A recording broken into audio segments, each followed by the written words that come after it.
Average attendance into ఎంత ఉందో అంత.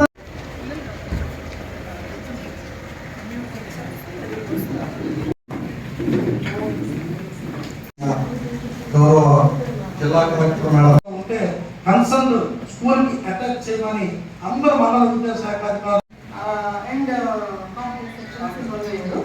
ఇప్పుడు మన చాలా మంచి ఎక్సర్సైజ్ ఉంది. టీచర్స్ కూడా మంచి ఫీడ్బ్యాక్ ఇచ్చారు. మాకు ఇలా పెట్టడం ఇవన్నీ కూడా ఉండట్లేదు. రోల్ వాయిస్ తీసేసి పనిచేస్తున్నాను. సో ఒక్క 10 మినిట్స్ ఉందా? సో విద్యార్థులు సెట్ చేయాలి, లేకపోతే సమాజాన్ని ఎంతో కొంత న్యాయం చేయాలంటే ఖచ్చితంగా అది ఉపాధ్యాయులే దాన్ని.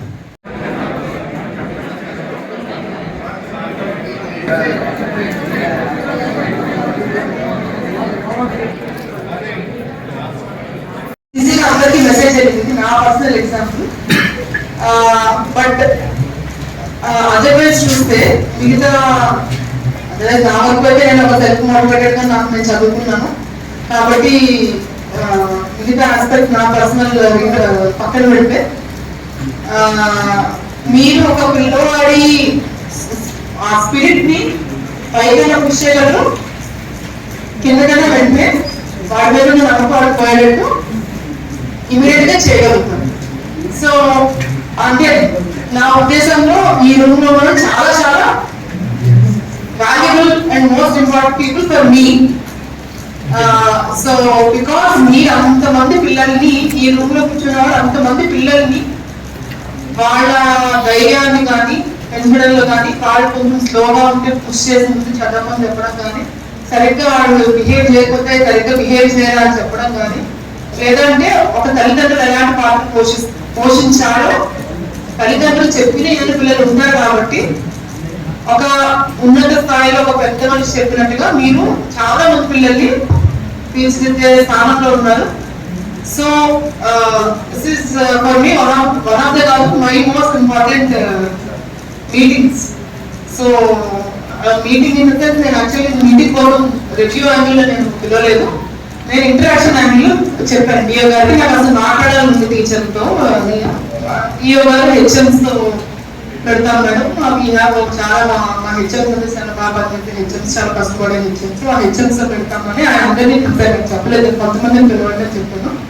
బట్ ఆయన వాళ్ళందరూ బాగా చేస్తారు, అందరినీ తీశారు. సో ఇక్కడ మీ నుంచి అంటే కొన్ని పాయింట్స్ మీ నుంచి కావాల్సింది ఏంటంటే, అసలు మీరు స్కూల్లో మీకేమి ప్రాబ్లమ్స్ ఫేస్ చేస్తున్నారు, మీరు మనం అనుకున్న అవుట్కమ్ పిల్లలు 10th క్లాస్ పాస్ పర్సెంటేజ్ అనేది ఒక review parameter. So 10th class pass percentage పెంచాలి అనేది ఒక డిఓ గారికి ఏం చెప్పారంటే 10th క్లాస్ పాస్ పర్సెంటేజ్ అనేది ఒక అవుట్కమ్, కానీ ఆ పిల్లోడికి ఎంత బాగా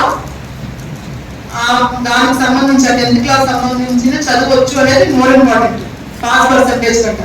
ఒకళ్ళు లిబరల్ గా కరెక్ట్ చేస్తారు, ఒక కష్టపడి కరెక్ట్ చేస్తారు, ఒక ఇన్విజిలేషన్ స్క్రిప్ట్ ఉంటుంది, ఒక ఇన్విజిలేషన్ లీన్ ఉంటుంది. ఇది కరెక్ట్ పారామీటర్ కాదు. మనం వన్ ఆఫ్ ది పారామీటర్స్ మనం చేయాల్సింది మీరు మీ పిల్లలకి